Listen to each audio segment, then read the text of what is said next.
Hello everybody, it's Mr. H. I was over at the grocery store a few minutes ago and look what I found. I found Greek yogurt. So what, right? Saw the name oikos. Oikos is the ancient Greek word for home. Today it's speaking. After 2,500 years, the language is going to change a little bit. So today's going to be a twofer. I'm going to review ancient Greek yogurt and the Peloponnesian War. Makes sense to me. Of course, I'm probably the only one it makes sense to. Let's check this out. First flavor is chocolate. And, everybody who knows me knows I love chocolate. Chocolate anything, man. Chocolate, you name it, I'll eat it. It's made out of chocolate. Okay. We're not off to such a great start. Chocolate should not have a tang to it. Usually when something has a tang, it means it's probably spoiled. Expiration date, nowhere near it. Well, that's a bit of a surprise. Just like the Peloponnesian War. When the war kicks off in 431 BC between Athens and Sparta, you think on paper Sparta is just going to wipe them out, right?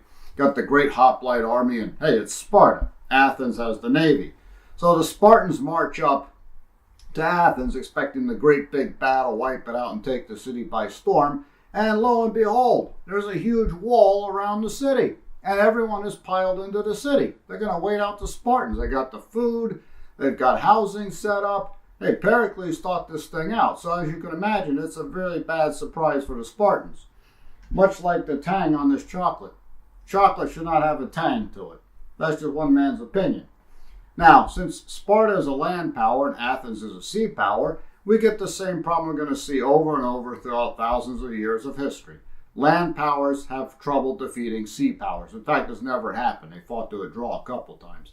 So Athens is hitting Sparta on the periphery around the Peloponnese. They land people, and the Spartans have to pull people away from the siege of Athens, right? That's not going very well anyway.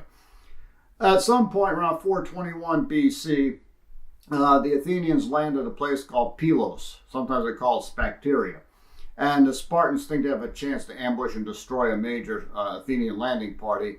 And it does not go well. The Spartans get trapped instead on this island. And they're not sure what to do, so they send a messenger to their headquarters back in Sparta. What do I do? I'm trapped and cut off. And the Spartan headquarter response is, don't embarrass Sparta.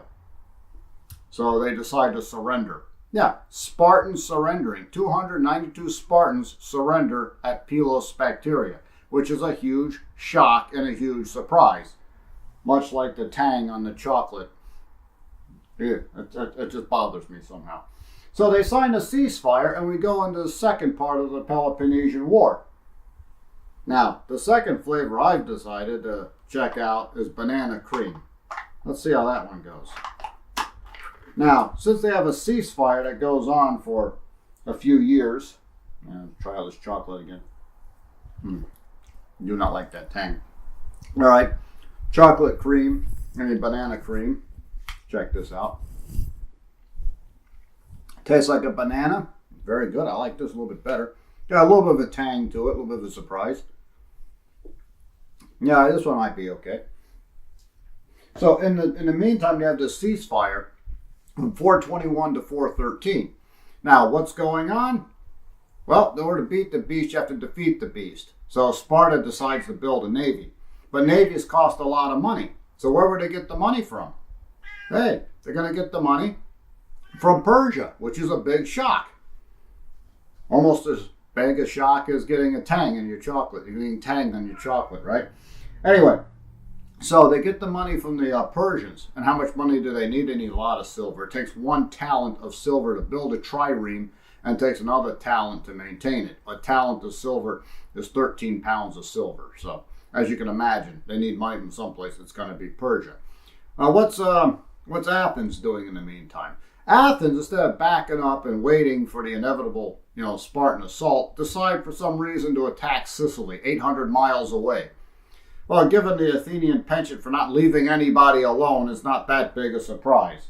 Kind of like the banana cream. That tang is a little bit of a surprise, but not a big surprise because, it's a banana.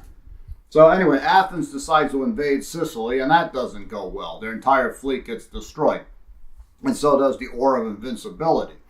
So, in the meantime, your friends over in Sparta have been building a navy, and now the navy's ready to roll. And after the Athenian fleet gets destroyed in Syracuse, we got round 3 of the Peloponnesian War. Spartan navy versus Athenian navy. And that brings us here to our third one, orange. Expect to get a tang from orange, right? So let's check out this orange one. I like the banana one. Well, it definitely tastes like oranges. And of course, the tang is there because, it's an orange. So this is kind of what you would expect. Orangey and a tang.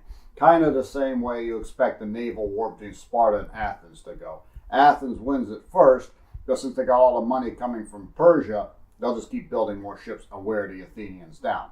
And at the end of the day, the Peloponnesian War ends in a typically Greek manner when the Athenian fleet is at lunch and the Spartans surround them. Well, I've hoped it helped out there with all these wonderful little review here I just made for you. I don't like the chocolate one very much. It has a tang that shouldn't exist on chocolate in any way, shape, or form. Banana cream, I like banana cream the best. It tastes like a banana. Again, a slight tang. And orange is pretty good too. Tastes like an orange. At the end of the day, I'm going to go with the banana one. And in case you get confused on the Peloponnesian War, remember, Sparta defeated Athens in 404 BC. Have a great day, everybody.